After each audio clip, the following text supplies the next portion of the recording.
Magandang araw po sa inyo lahat mga viewers. Ako po si Rebecca Mendoza. Ako po muli magsasagot ng mga 10 mga katanungan. Meron po ako ditong inandang props. Itong props na ito ay naglalaman po ng mga 10 mga tanong. Ang gagawin ko po dito ay bubunutin ko po ito pa isa-isa. Babasahin ko po ang mga tanong at ito po ay sasagutan ko hanggang sa makumpleto ko po ang lahat ng mga 10 tanong na ito. Ito po ay pang 43 videos ko na po ito sa Q&A at ngayon po ay magsisimula na po ako.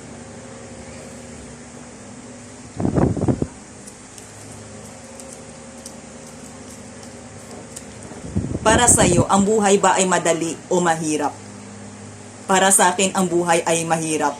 Pero ito ay kaya natin lampasan. Dahil ang buhay ay maraming pagsubok. At bago natin makamtan ang isang bagay, ay kailangan muna natin itong paghirapan bago natin ito makamtan. Pero ito ay kaya natin pagtagumpayan as long as napipiliin natin ang magpakatatag sa buhay.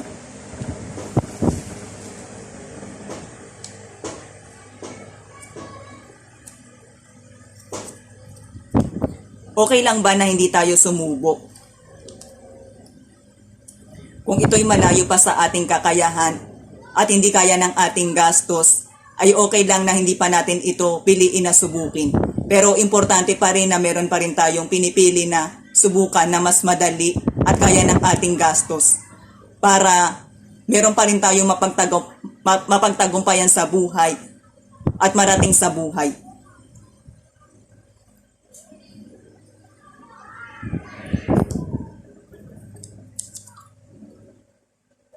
Bakit mas importante na unahin ang kailangan kaysa sa kagustuhan? Mas mahalaga na unahin muna ang kailangan dahil ito ay mas mahalaga kaysa sa kagustuhan. Ito ay mas praktikal, mas mapapakinabangan, hindi natin pagsisisihan.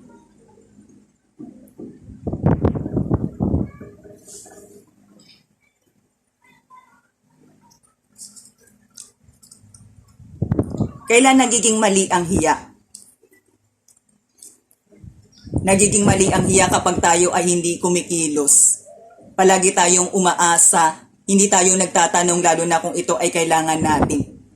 At kapag hindi rin natin nilalabas ang ating galing at ito'y patuloy lang natin tinatago.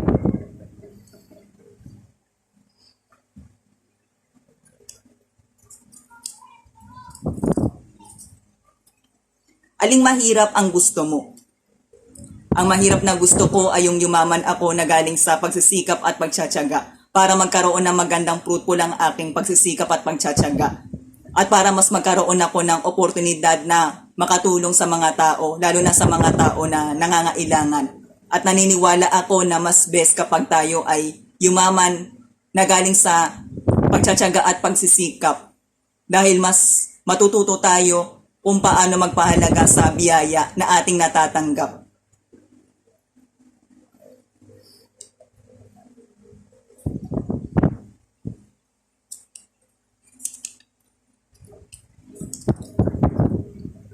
Kailan nagiging tama ang hiya? Nagiging tama ang hiya kapag tayo ay lumalagay sa tamang lugar. Hindi tayo umaasa sa puro hingi at kung sakali na tayo ay tumatanggap, tayo rin ay nagbibigay.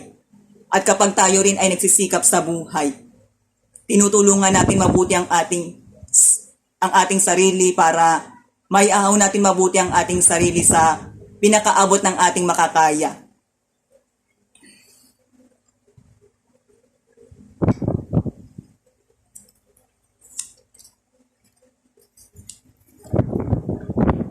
Ano ang pamantayan mo sa kagandahan?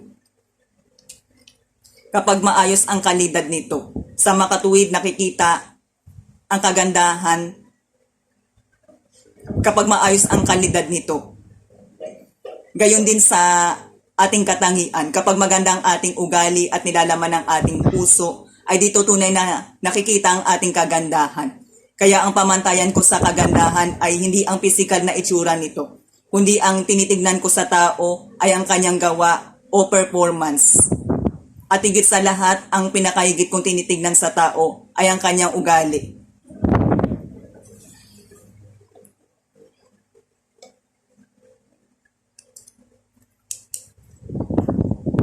Paano nagiging mabuti ang inggit? Nagiging mabuti ang inggit kapag ang isang tao na ating kinaiinggitan ay ginawa nating inspirasyon at gumawa tayo ng paraan para tayo ay matuto. At gumagawa tayo ng paraan para ma-achieve natin ang isang bagay na gusto natin makamtan nang hindi tayo nandaya at nang apak ng kapwa.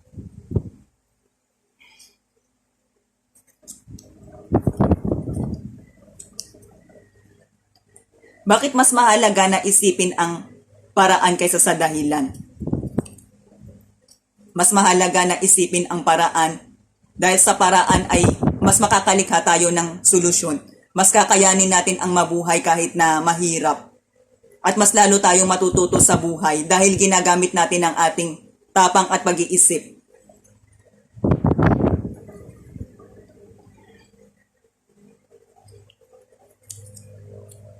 Paano makikita ang ganda sa isang pangit na karanasan?